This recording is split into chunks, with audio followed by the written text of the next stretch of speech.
स्वागत है आप सभी का tech study ITI YouTube channel पर। एम्प्लॉयबिलिटी स्किल सेकेंड ईयर सभी ट्रेड के लिए पार्ट 10 आज हम लोग करेंगे। इससे पहले 9 पार्ट हम लोग कर चुके हैं। अगर आपने उन्हें नहीं देखा है तो डिस्क्रिप्शन में प्लेलिस्ट है एम्प्लॉयबिलिटी स्किल सेकेंड ईयर की, वहाँ से आप जाके उन पार्ट्स को चेकआउट कर सकते हैं। ये आपके जो निमी भारत स्किल पे 418 क्वेश्चन हैं PDF, जिसके कि आपके सभी CBT एग्जाम में क्वेश्चन आते हैं, वही क्वेश्चन हैं हमने इंग्लिश और हिंदी दोनों में प्रिपेयर किया इन्हें आपके लिए। चैनल पे नए हैं तो सब्सक्राइब करके बेल आइकन को हिट कर लीजिएगा। एंड जल्दी हम आपको इसको कंप्लीट करा के ट्रेड थ्योरी भी स्टार्ट करना है। एंड तब तक आपसे रिक्वेस्ट होगी, आप जो ट्रेड थ्योरी आपका आप किसी भी ट्रेड से हैं सेकेंड ईयर में, तो प्लीज़ आप भारत स्किल पे क्वेश्चन बैंक में जाके वहाँ से आप उसकी स्टडी करते रहिए। ठीक है, जल्दी हम भी कराना स्टार्ट कर देंगे, बट आप लोग तब तक करते रहिए। 225 नंबर क्वेश्चन तक हम लोग पार्ट 9 में कर चुके हैं, 226 से आज करेंगे। आगे बढ़ें उससे पहले वही रिक्वेस्ट जो हमेशा करते हैं, प्लीज़ वीडियो को लाइक कर दीजिए जिससे यूट्यूब पे वीडियो आगे बढ़ सके। एंड लास्ट में आपके लिए एक बोनस क्वेश्चन है जिसका रिप्लाई आप लोगों को कमेंट सेक्शन में करना है, तो उसका आंसर आप लोग ज़रूर कमेंट कीजिएगा। यहाँ पे 226 नंबर क्वेश्चन है, setting up date for completing each milestone is called. प्रत्येक माइलस्टोन यानी टारगेट कह सकते हैं आप उसे, मील का पत्थर भी कह सकते हैं, को पूरा करने की जो तिथि निर्धारित करना है उसे क्या कहते हैं। डिस्क्रिप्शन यानी विवरण, रिसोर्स यानी संसाधन, टाइमलाइन यानी समय, या नन मतलब कुछ नहीं। तो टाइमलाइन मीन्स समय सीमा ही कहा जाता है जो आप तय करते हैं टारगेट कि इतने टाइम में हमें वो काम पूरा करना है। नेक्स्ट है 227 number question, we need to have space when market trends change और when our current job no longer exists. जब बाजार के रुझान बदलते हैं तो हमें क्या करने की आवश्यकता होती है जिससे कि हमारी वर्तमान नौकरी अगर चली गई हो तो हम क्या करें। उस केस में हमें एक अल्टरनेटिव कैरियर यानी वैकल्पिक कैरियर खोजना पड़ता है। ठीक है, जैसे एक एग्जाम्पल के लिए मान लीजिए जस्ट अभी जो रिसेंट में चेंज हुआ उसके बारे में हम आपको बता रहे हैं कि बहुत सारी मोबाइल रिचार्ज की दुकानें हुआ करती थी। एक टाइम पे इतनी ज़्यादा शॉप्स थी कि आप सोच भी नहीं सकते, हर चौराहे पे हर नुक्कड़ पे रिचार्ज के कूपन्स की और सबकी शॉप थी, जिससे अच्छी खासी इनकम भी उन्हें होती थी। बट आज के टाइम में कोई रिचार्ज कराने शायद ही रेयर जाता है, लोग खुद से कर लेते हैं, तो उन्हें कुछ और कैरियर कुछ और विकल्प खोजना पड़ा होगा अपने व्यवसाय के लिए, अपने रोजगार के लिए। अगला एक क्वेश्चन है 228, when you know how to stitch a garment by hand, learning how to do it using a machine is called. जब आप किसी परिधान को हाथ से सिलना जानते हैं तो मशीन का उपयोग करके इसे सीखना क्या कहा जाएगा। कैरियर, एम्प्लॉयमेंट, अप स्किलिंग या लर्निंग। तो देखिए, इसे हम कहेंगे, आप एक स्किल जानते हैं, उसी स्किल को आप और इम्प्रूव करके लेटेस्ट सीख रहे हैं, उसे हम कहते हैं अप स्किलिंग। एंड एक स्किल आप जानते हो एकदम फ्रेश, कोई नई स्किल आपको सीखनी पड़े, उसे हम कहते हैं री स्किलिंग। ठीक है, अगला क्वेश्चन है 229, many companies provide up skilling opportunities through. कई कंपनियां जो हैं किस चीज़ के माध्यम से अप स्किलिंग के अवसर प्रदान करती हैं। On the job training OJT and certification course से, यानी नौकरी और प्रमाण पत्र अपना कोर्स कराते हैं। वेजेज यानी वेतन से, पेमेंट भुगतान से, ट्रेड यानी व्यापार से। तो अप स्किलिंग किससे की जाती है आपकी, OJT एंड सर्टिफिकेशन कोर्सेज से। नेक्स्ट है question 230, trying new things and finding new ways to do old thing is called. नई चीज़ों को आजमाना और पुराने कामों को करने के नए तरीके खोजना क्या कहलाता है। नेगोशिएशन यानी बातचीत, कोलैबोरेशन सहयोग, इनोवेशन नवाचार, या कम्युनिकेशन संचार। तो इसे हम कहते हैं इनोवेशन। क्या कहते हैं, इनोवेशन। नेक्स्ट है we space in a proper way so that we may reach a profitable and healthy compromise. हम एक उचित तरीके से, ताकि हम कहाँ तक पहुँच सकें, लाभदायक और स्वस्थ समझौते की तरफ पहुँच सकें। तो कोलैबोरेट करें, नेगोशिएट करें, इनोवेट करें या एलिवेट करें। तो हम क्या करेंगे, we negotiate in a proper way. ठीक है, जिससे हमारा एक प्रॉफिटेबल एंड हेल्दी कंप्रोमाइज़ सामने वाले से हो सके, अगर हम किसी के साथ मिलकर बिजनेस करने जा रहे हैं तो।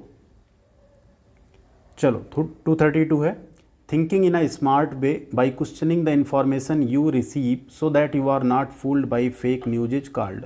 आपके द्वारा जो भी आपको जानकारी दी गई उस पर प्रश्न चिन्ह लगाकर स्मार्ट तरीके से सोचना, एंड फिर नकली समाचारों से आप मूर्ख न बन सकें, उसके लिए आप जो क्वेश्चनिंग करते हैं उसे क्या कहते हैं। निगोसिएशन इन बातचीत, इनोवेशन, कैरियर या क्रिटिकल थिंकिंग। तो ऐसी चीज़ों को हम क्रिटिकल थिंकिंग कहते हैं, जिससे आप जो हैं किसी और के थ्रू बेवकूफ़ ना बनाए जा सकें। नेक्स्ट है the ability to adopt to fast changes is. तीव्र परिवर्तन के अनुकूल होने की क्षमता क्या कहलाती है। ऑप्शंस में ही आंसर छिपा है। Innovation, negotiation, collaboration, adaptability. Adapt करना है ना, फास्ट चेंज, तो क्या होगा? एडाप्टेबिलिटी, यानी आपकी अनुकूलन क्षमता अच्छी होगी तो आप जल्दी ही किसी भी चीज़ को क्या करेंगे? अडाप्ट कर लेंगे। नेक्स्ट है when we work with others it is called. जब हम दूसरों के साथ मिलकर काम करते हैं तो इसे कहा जाता है इनोवेशन, कैरियर, कोलैबोरेशन यानी सहयोग या डिसीजन मेकिंग, तो इसे कहा जाता है कोलैबोरेशन। जब आप 2 लोग, 3 लोग, 4 लोग जो भी हैं मिल के काम करते हैं साथ में, उसे कहते हैं कोलैबोरेशन। 235 है new technologies have change the way we work, hence irrespective of ones space learning space is important to work in an manner. यहाँ देखिए 3 चीज़ें आपको फिलअप करनी है, तो सेंटेंस पढ़िए एंड ध्यान से यहाँ देखिए तो आप आसानी से उसे फिल कर पाएंगे। यहाँ देखिए क्या है, new technologies have change the way we work. नई तकनीकों ने क्या कर दिया? हमारे काम करने के तरीके को बदल दिया। हेंस, इसलिए, इर्रेस्पेक्टिव ऑफ वन मतलब किसी का भी जो जॉब है, सबसे पहले जॉब, देन लर्निंग। लर्निंग क्या होगा? आपको नई स्किल सीखना होगा। Is important to work in an efficient manner. क्या आ गया? इर्रेस्पेक्टिव ऑफ वंस जॉब, किसी की कोई भी जॉब हो उसे नई स्किल सीखनी पड़ेंगी। किसके लिए? जिससे वो इफ़िशिएंट मैनर में कुशल तरीके से काम कर सके। ठीक है, राइट आंसर हो गया आपका ऑप्शन डी। अगला क्वेश्चन है 236।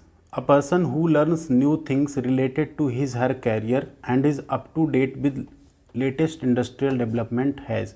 देखिए यहाँ पे ऑप्शन ऐसे दिख रहे हैं आपको, जो एग्जाम है ना उसमें ऑप्शन अल्टर भी हो सकते हैं। ठीक है, इधर ऊपर नीचे हो सकते हैं, इसलिए आप लोग अच्छे से याद रखिए। ऐसा ना करिए कि इसका डी सोच रही है और डी पे कुछ हो रहा है लगा दीजिए आप। तो यहाँ पे क्या है? A person who learns new thing related to his her career and is up to date with latest industrial development has. उसे क्या? एक व्यक्ति जो अपने कैरियर से संबंधित नई चीज़ें सीखता है और नवीनतम जो डेवलपमेंट है उनसे एकदम अप टू डेट रहता है, तो उसके पास क्या है? स्टाल्ड माइंडसेट, रुकी हुई मानसिकता है, ग्रोथ माइंडसेट है, विकसित होने की मानसिकता है, कोलैबोरेशन है या कम्युनिकेशन है। राइट आंसर है ग्रोथ माइंडसेट। ठीक है, उसका कैसा दिमाग है, मतलब मानसिकता है, ग्रोथ वाली है।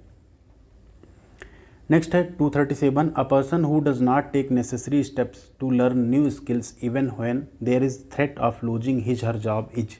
एक ऐसा व्यक्ति जो नई चीज़ सीखने के लिए बिल्कुल कदम नहीं उठाता है, अपनी नौकरी खोने का एकदम खतरा भी उस पर, फिर भी वो नहीं उठा रहा है, तो क्या है?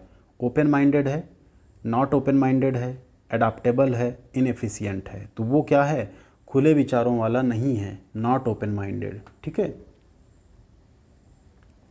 नेक्स्ट है 238। The process of learning a completely new set of skills to perform a different type of a job is. कौशल का एक बिल्कुल नया सेट सीखने की प्रक्रिया, एक अलग प्रकार का कार्य करना क्या कहलाता है? अप स्किलिंग, री स्किलिंग, ITI या अप्रेंटिसशिप। तो उसे क्या कहते हैं? हम री स्किलिंग कहते हैं। ठीक है, अप स्किलिंग क्या हुआ? सेम काम को थोड़ा अपग्रेड करके सीखना। जैसे कोई मैकेनिकल इंजीनियर हो और सॉफ्टवेयर सीख ले, सॉफ्टवेयर का काम, प्रोग्रामिंग, ये सब सीख ले, कंप्यूटर साइंस वाले काम। या एक फिटर का बंदा हो, वो इलेक्ट्रीशियन की पूरी वायरिंग से लेकर बाकी काम सीख ले, तो उसे क्या कहेंगे? री स्किलिंग कहेंगे। नेक्स्ट है 239। If a wood cutter was so far use simple axe learns to use an electric axe the wood cutter is.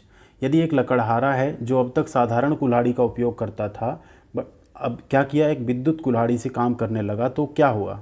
अभी क्या हुआ? कुल्हाड़ी तो पहले भी थी, अभी विद्युत कुल्हाड़ी है, तो क्या हो जाएगा? ये हो जाएगा अप स्किलिंग। ठीक है, यहाँ क्योंकि वो अपने ही काम करने के तरीके में लेटेस्ट टेक्नोलॉजी को सीख रहा है। अगला है 240। Information like what kind of jobs are in demand is known through. किस प्रकार की नौकरियों की मांग है, जैसी जानकारी किसके माध्यम से आप प्राप्त कर सकते हैं? इकोनॉमी ऑफ द वर्ल्ड, दुनिया की अर्थव्यवस्था से।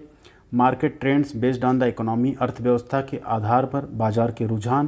प्री कंप्यूटर इरा, पूर्व कंप्यूटर युग से। या कैरियर से। Right answer option B, market trends based on the economy.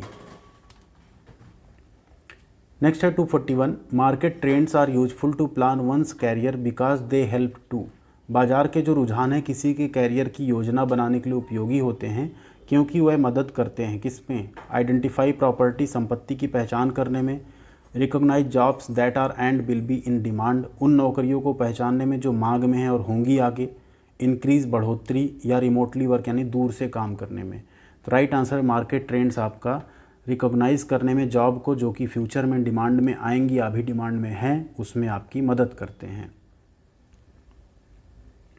Next है career pathway means. Career pathway का मतलब क्या है? अभी पीछे हम लोग डिस्कस किए थे ना, जैसे ये है आपका कैरियर, यहाँ से स्टार्ट हुआ यहाँ तक का, बीच में डिफरेंट जॉब्स आएंगी, क्या पता बीच में आप किसी अलग रास्ते से होते हुए फिर यहाँ पहुँचो।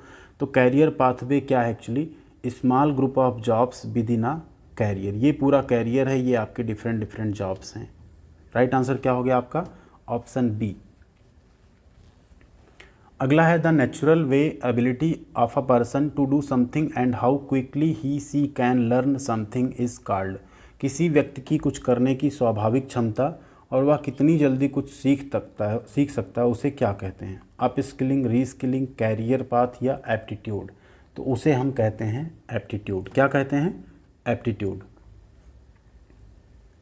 नेक्स्ट है A series of numbers is given. You need to fill a number in the blank by understanding the pattern of the series. Fill the number in the place of the question mark. 47, 48, 51, 60, 87। ठीक है। अब यहाँ इसमें ना sequence अगर आप लोग खोजेंगे तो क्या आता है कि 47 है, 47 के बाद आप +1 कर रहे हैं तो 48 आ रहा है। ठीक है।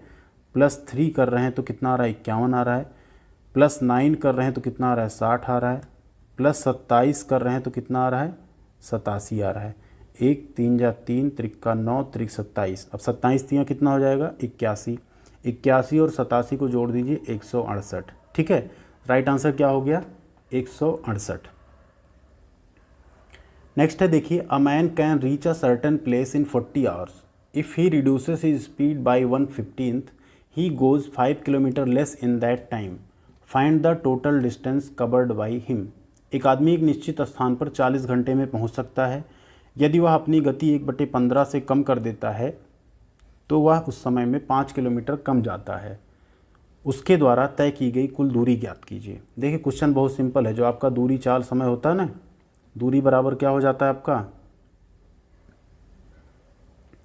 चाल बटे समय होता है ना, उसी पे ये यहाँ पे लगेगा आपका। ठीक है। कैसे लगेगा इसको कंप्लीट सॉल्व करते हैं। तो इसको जब आप सॉल्व करेंगे यहाँ पे, तो यहाँ आप देख सकते हैं कि सबसे पहले क्या दिया है, मान लेते हैं वो चलेगा x डिस्टेंस। ठीक है। टाइम यहाँ दिया है x, हम टोटल डिस्टेंस क्योंकि ज्ञात करनी इसलिए मान रहे हैं। टाइम कितना दिया है? 40 आवर्स। ठीक। स्पीड नहीं पता, हम स्पीड उसकी v मान लेते हैं, तो यहाँ हो गया v/40। दूसरे में बोल रहा है वो जब अपनी स्पीड को 1/15 से कम कर देता, मतलब अब उसकी स्पीड हो गई v - v/15, 1/15 कम कर दी गई। ठीक है। तो ये हो गया आपका 14v/15। अब उसकी नई स्पीड हो गई तो 5 किलोमीटर कम चलता है, मतलब x - 5 चलेगा वो तब। एंड स्पीड अभी कितनी? 14v/15। एंड वही जो टाइम है वो कितना है? 40 घंटे ही ले रहा है। ठीक है। अब इन्हीं दोनों समीकरण को हमें सॉल्व करना है सिंपल। तो यहाँ से हम v का मान अगर चाहें तो 40x यहाँ पे रख सकते हैं। ठीक है। एंड यहाँ जो दूसरी स्पीड है आपकी कितनी है? 14v/15 थी। तो v बराबर अगर हम 40x यहाँ रख दें, क्या रख दें? 40x यहाँ रख दें, 40 से 40 कट जाएगा एंड ये हो गया 14x। तो यहाँ कितना आया? इसको इधर गुणा हो जाएगा, 15x - 75 = 14x। या 15 में से 14 गया तो 1 आया, x बराबर 75 को उधर कर दो 75। राइट आंसर क्या हो गया? 75 किलोमीटर। टोटल दूरी क्या है यहाँ पे? 75। अब किलोमीटर इसलिए हम कह रहे हैं क्योंकि यहाँ 5 किलोमीटर कम चल रहा है, यानी 75 किलोमीटर भी दूरी हो गई। अगला क्वेश्चन है 3 इज़ व्हाट परसेंटेज ऑफ 3000। 3 जो है 3000 का कितना प्रतिशत है? माना x% है, मान लीजिए आप जस्ट x% है, तो 3 बराबर क्या हो जाएगा? 3000 का x% आपको निकालना है। 3000 × x/100। ठीक। 30x आ गया, 30x बराबर 3, या x बराबर क्या हो गया? 3/30, 1/10। 1/10 को सॉल्व करिए कितना आएगा? 0.1%। क्या आ गया? x का मान 0.1%। अगला है a man bought a lamp for ₹100 and sold it for ₹120। How much profit did he make? What is the profit percentage? एक आदमी ने 100 रुपये में एक दीपक खरीदा और इसे 120 रुपये में बेच दिया। उसे कितना लाभ कमाया? लाभ का प्रतिशत। तो लाभ कितना? 120 में से 100 गया 20 रुपये। परसेंटेज निकालना है आपको।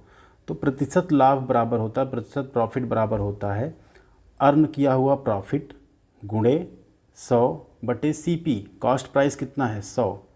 तो कितना आ गया ये? 20% आ गया, क्योंकि 20 रुपये का लाभ कमाया था, 100 यहाँ है ही, 100 कॉस्ट प्राइस था, तो कितना आ गया 20%, यानी प्रॉफिट हुआ 20 रुपये का एंड प्रॉफिट परसेंटेज कितना रहा 20%। अगला क्वेश्चन है 248, rehearsing or practice session before an interview is called. साक्षात्कार से पहले जो पूर्वाभ्यास या अभ्यास करते हैं आप, उसे क्या कहा जाता है? प्री इंटरव्यू पूर्व साक्षात्कार, अमेच्योर रिहर्सल शौकिया पूर्वाभ्यास, पोस्ट इंटरव्यू साक्षात्कार के बाद, या मॉक इंटरव्यू। तो उसे हम लोग कहते हैं मॉक इंटरव्यू। ठीक है, प्री इंटरव्यू मत करिएगा, मॉक इंटरव्यू। नेक्स्ट है 249, activities that one does during free time such as reading, gardening, writing blogs are called. गतिविधि जो आप खाली समय में करते हैं, जैसे पढ़ना, बागवानी, ब्लॉग लिखना आदि, इसको क्या कहते हैं? एक्सपीरियंस अनुभव कहते हैं, हॉबीज़ यानी शौक कहते हैं, क्वालिफिकेशंस कहते हैं, या ऑब्जेक्टिव यानी उद्देश्य कहते हैं। तो इसे हम लोग कहते हैं हॉबीज़ यानी शौक या आदतें।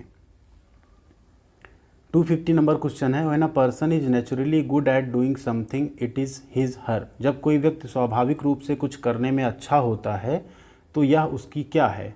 वीकनेस कमजोरी है, फैमिली परिवार है, स्ट्रेंथ ताकत है, हेरिडिटी यानी आनुवंशिक है।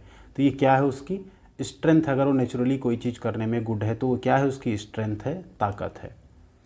आ गई आपकी बारी, बोनस क्वेश्चन आपके लिए। Which of the following is not a resource. इनमें से कौन सा संसाधन या रिसोर्स नहीं है? रॉ मटेरियल कच्चा माल, कस्टमर डेटाबेस, प्रॉफिट अर्न, या योर बेड। जो भी राइट आंसर आप लोग कमेंट करके ज़रूर बताइएगा। एंड वीडियो कैसी लगी ये भी कमेंट कीजिएगा। लाइक अभी तक नहीं किया तो कर दीजिएगा, वीडियो शेयर भी कीजिएगा, साथ में चैनल पर नए हैं तो सब्सक्राइब करके बेल आइकन को हिट कर लीजिएगा, जिससे आने वाली सारी अपडेट्स एंड वीडियोज़ आपको मिलती रहे। Thank you very much.